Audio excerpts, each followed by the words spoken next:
आपल्याला आपण पाहतो की काही विद्यार्थी वर्गांना विद्यार्थ्यांना परीक्षेत अपयश येतं. कारण का? त्यांचं खाणं पिणं नसतं. कॉलेज 10वी अगोदर ठीक, पण 10वी नंतर ड्रॉपआउटचं प्रमाण का वाढतं? कारण ते जेवणाला वगैरे कमी इम्पॉर्टन्स देतात. शरीरयष्टीला इम्पॉर्टन्स दिलं पाहिजे. चांगले म्हणजे शर्ट वगैरे, टी शर्टपेक्षा शर्टाचा वापर म्हणजे केला पाहिजे. एक स्टाईल एक स्वतःची वैशिष्ट्य ठेवलं पाहिजे. सकाळचा नाश्ता चांगला केला पाहिजे.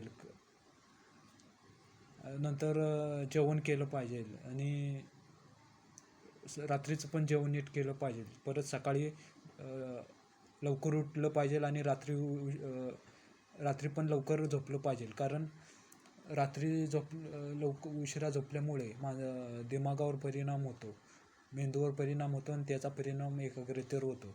म्हणून कुणीही जास्त रात्री जागण्याचा प्रयत्न करू नये.